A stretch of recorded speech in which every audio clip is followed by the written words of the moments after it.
Assalamualaikum warahmatullahi wabarakatuh. Perkenalkan, nama saya Adita Ramadanti, NIT 19303003, Program Studi Teknik Budidaya Perikanan, Politeknik Lautan dan Perikanan Sorong. Jadi, kali ini saya akan mempresentasikan hasil praktikum saya, yaitu budidaya nila dengan sistem bioflok. Nah, tujuan dilakukannya budidaya nila dengan sistem bioflok ini diharapkan bahwa penggunaan pakannya itu lebih efisien, produktivitasnya pun tinggi, kemudian dapat menghemat air dan ramah lingkungan. Nah, mengapa ikan nila ini dipilih untuk dibudidayakan? Karena ikan ini itu mempunyai daya toleransi yang tinggi terhadap perubahan lingkungan.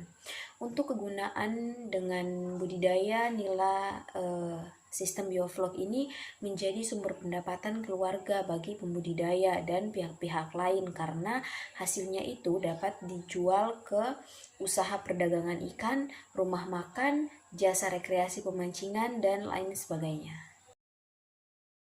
Nah, kemudian untuk waktu dan tempat pelaksanaannya ini, bahwa kerja praktik ini dilaksanakan pada hari Jumat tanggal 30 April 2021 bertempat di Lab Basa Politeknik Lautan dan Perikanan Sorong. Kemudian untuk alat dan bahan yang digunakan, yang pertama ada bak fiber, yang kedua ada ember, kemudian ada timbangan digital, sendok, gelas beker, dan aerasi. Kemudian untuk bahannya itu ada yang pertama air yang dibutuhkan sebanyak 400 liter, kemudian ada probiotik 16,7 gram dan gula pasir sebanyak 3/4 sendok teh. Nah, untuk prosedur kerjanya di sini yang pertama adalah persiapan wadah, yang kedua persiapan media air bioflok, yang ketiga penebaran benih, yang keempat kualitas air, kemudian ada pemberian pakan, dan yang terakhir adalah panen. Di sini yang pertama ada persiapan wadah. Nah, wadah yang digunakan di sini adalah bak fiber yang dilengkapi dengan 3 buah aerasi, dan wadahnya itu dibersihkan dengan cara disikat sampai bersih dan diisi air sebanyak 400 liter. Kemudian untuk persiapan media air biofloknya, bahan yang digunakan adalah air, kemudian ada probiotik yang dibutuhkan sebanyak 16,7 gram, itu untuk 400 liter air, dan gula pasir sebanyak 3/4 sendok teh. Nah, masing-masing bahan itu dia dicampur secara berurutan dengan air dan dimasukkan ke dalam bak fiber yang sudah disiapkan dan dituangkan secara merata. Nah, setelah semua bahan media itu dimasukkan ke dalam bak, kemudian ditunggu selama 7 hari. Nah, setelah 7 hari itu barulah kita dapat melakukan penebaran. Nah, setelah didiamkan selama 7 hari, benih nila dapat ditebar secara merata ke dalam bak fiber yang sudah disiapkan.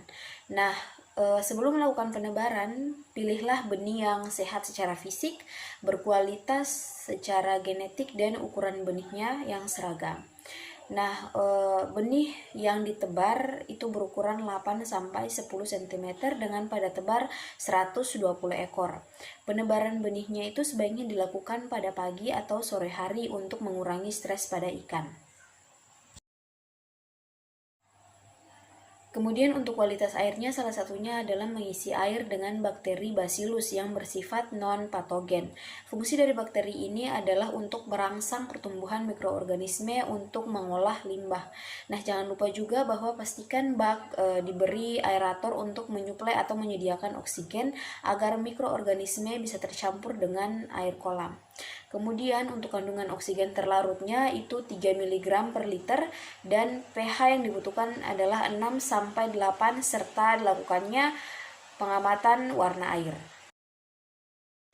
Nah, kemudian untuk pemberian pakan, selama pemeliharaan 4 hari pertama, dosis yang diberikan adalah 1% bobot biomas per hari. Lakukan pengecekan volume vlog dan warna air. Kemudian untuk dosis pakan pada hari kelima hingga panen adalah secara satiasi atau sekitar 2% bobot biomas per hari. Pakan diberikan 2 kali per hari, yakni pagi dan sore hari.